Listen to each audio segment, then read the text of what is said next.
Alison Roman is an accomplished food writer and personality whose recipes have been featured in the likes of Bon Appetit and the New York Times. Some of her recipes, such as spiced chickpea stew with coconut and turmeric, known as the stew, lebne with sizzled scallions and chili, known as the dip, and salted butter and chocolate chunk shortbread, known as the cookies, have gained widespread popularity on the internet. She is the author of 3 best-selling cookbooks, including Dining In, Nothing Fancy, and Sweet Enough. Her 4th cookbook, Something from Nothing, will be published on November 11th. Something from Nothing and Roman's store, First Bloom, located in Bloomville, Delaware County, is the subject of today's Eating Upstate. Alison Roman first became acquainted with Delaware County during the writing and publication process of her first cookbook, Dining In, published in 2017.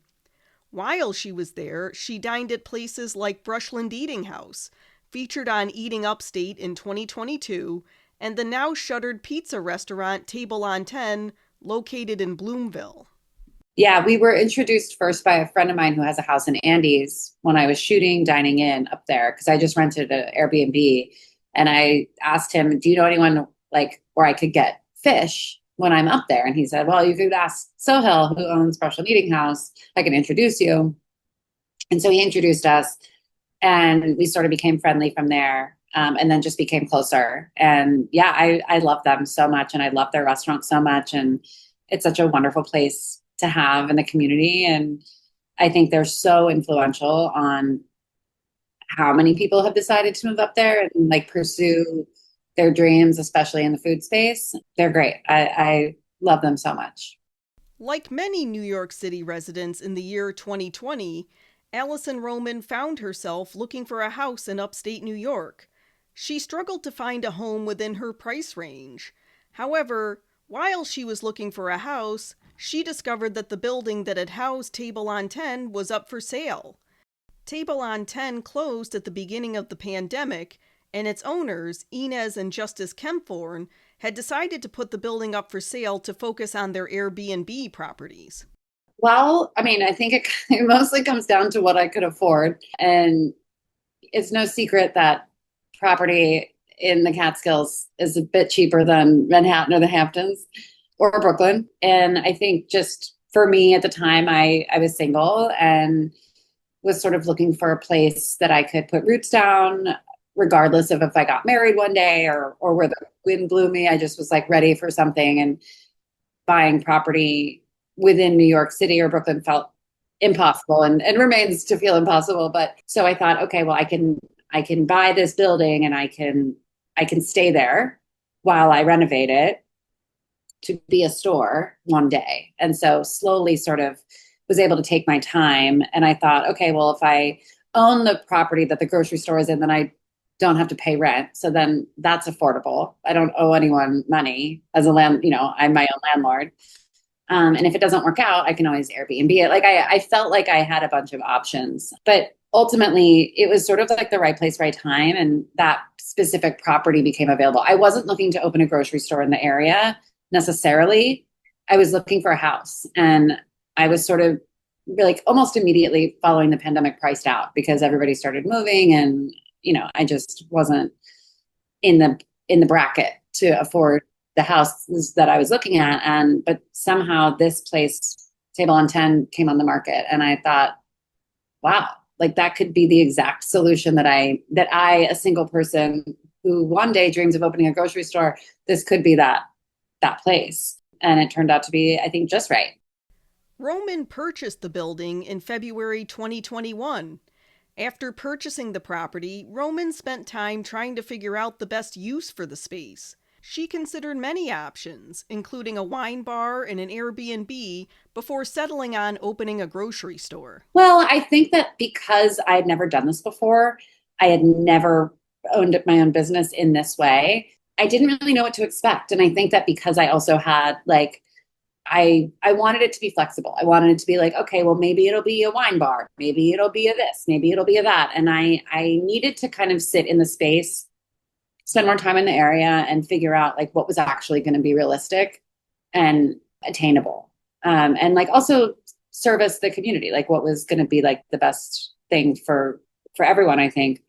Even though I think everyone wants pizza back. And I said very early on, I said, oh, I'm never opening a pizza restaurant. But, I think that it would be very difficult to probably operate a grocery store and like pay rent and figure out how to make that work as a business, because I don't pay myself a salary for this project. So I basically saved the money by not paying myself and not paying rent. And it's easy to sustain the business that way.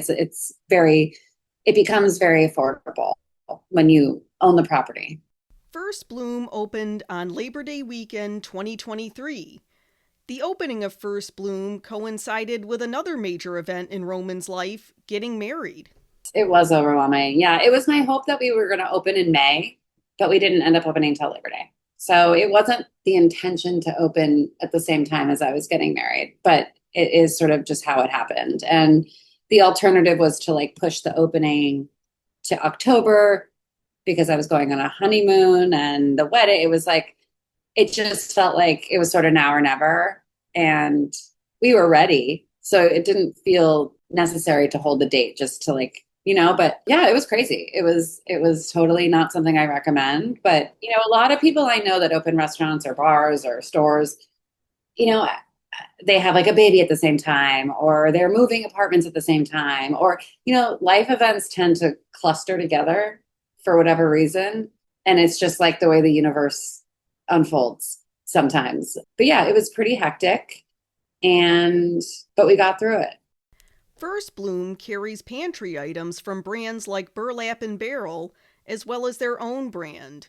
They carry bread from Cafe Mutzi and Andy's, and source their produce from Somewhere in Time Farm located in Parksville, as well as farms connected to the 607 CSA based in nearby Hamden. Pantry essentials. What are my favorite pantry? What do I deem essential? And I think that's because it's not a price chopper. It is my store. It is somewhat curated. There's certain things I don't carry, but there's ingredients that I don't care for that I still have. I don't love ketchup. We carry ketchup, Heinz. And it's the same price as Price Chopper. And, but it is okay, what do I consider to be the best version of this ingredient? We're going to carry that one. And sometimes it's what's the best and what's the most affordable. And we'll carry both because I want people to have the option. But yeah, I would say that for sure, they both sort of informed each other weirdly. There's a few things that we basically co-pack. So they're not ours. The olive oil comes from a company called Zoe. So does the sherry vinegar. The spices we buy in bulk and then jar ourselves because it makes it a lot cheaper for the customer. So, and same with the olive oil and the vinegar. So we also sell bottled olive oil and other vinegar that you might notice is it's also great. It's just more expensive. And any spice that we can't get in bulk, that's great, we sell. So we sell Burlap and Barrel spices, which are great, and also a nice Spanish brand of paprika, which is really great because we couldn't get a good Spanish paprika in bulk, and we didn't want to bulk buy that. But fennel seed, sesame seed, black peppercorns, chili flakes, certain spices we were able to get in bulk that are high quality, and by packaging them ourselves, we can save the customer a few dollars and still it still makes sense for us. And so I like that. I think, in a perfect world, in a dream world, I would open a co-op grocery store with a bulk food section. I think that is the most economical way and fun way to shop. I love the self-serve bulk food situation. I couldn't figure it out for this particular location for a number of reasons we don't have to get into, but it was, it was a bit much for this project, but that was sort of our version of doing that, of just being okay, this is still a high quality product. It's more affordable. And I think especially up there, you get a lot of weekenders and people don't want to buy a full container of chili flake. They want to get a little jar and then they can take it with them if they, you can reuse the jar. It was just I was like, oh, this is what I would want. If I were shopping and I were up here visiting for a weekend or staying for 2 weeks, you get your little spices, you can reuse the jars, like it feels nice. Owning and operating First Bloom and Roman's time upstate also served as the inspiration for her new cookbook, Something from Nothing, scheduled to be released on November 11th. It features recipes previously featured on Home Movies, the web series hosted by Roman, shot on the upper floor of the First Bloom building. The series is on indefinite hiatus. Yeah, absolutely. I mean, I think just being upstate did, honestly, because I went from being in New York where like anytime I wanted any ingredient, I could just walk out of the house and within 10 minutes have it and be back in my apartment cooking with it. And when you're upstate, you have to get in the car, you got to drive to the store, you got to get in the store, you got to leave the store, you got to come back, and it's like a whole thing. And especially if it's the winter or the weather's bad, you're like, I don't want to do all that. So or they're closed. And, there were a lot of times where I was like, I only have, a can of beans, like half a bunch of old kale, a pack of frozen chicken, and like an old lemon or whatever. Like, and that's all I have, So I think that being upstate really did force me to cook differently and to think about ingredients differently because I didn't have access to like the beautiful fresh produce at a moment's notice. I just couldn't go like get my favorite dairy products whenever I wanted. So in a way that informed me opening the store, but also then opening the store informed my cooking. Following the publication of Something from Nothing in November, Roman is planning a First Bloom pop-up in Brooklyn, scheduled to be held just prior to Thanksgiving. Pop-up of First Bloom in the city for a few weeks. It's in an existing space, just, a way to get some of the stuff from the Catskills down into the city. It's going to be a much smaller version, a much different version, but it's just kind of like a nice thing to do pre-holidays for the Thanksgiving season. But yeah, I mean, hopefully we're getting new stuff in all the time. And I think like expanding our produce, which we did this year, was huge. There's a beautiful, perfect farmers market every Wednesday in Delhi. But aside from that, it can be tough, especially in the colder months, to get access to produce if you don't know where to go, if you don't know what farm stands to stop by, or if you don't want to go to the Round Barn farmers market on Saturdays. So I think like having that as something that we have more become known for is become really special to me. Because at first I thought, okay, we'll have no produce. It's just shelf-stable pantry. But all of a sudden now we do like equal amounts of produce and pantry. And I like that too, because we're able to support local farms. And so it's been really special. I think what's next is hopefully it just keeps being an important part of people's lives up there. I think like, I don't feel the need to like do anything splashy or extravagant. I just want it to continue to be consistent and good and reliable and open when we say we're going to be open and have good, friendly people working there and good product and, giving people what they need and what they want. To learn more about Alison Roman's new cookbook, Something from Nothing, visit her website at AlisonERoman.com. First Bloom is located at 52030 State Route 10 in Bloomville. I'm Erin Shear. Eating Upstate is a production of WJFF Radio Catskill.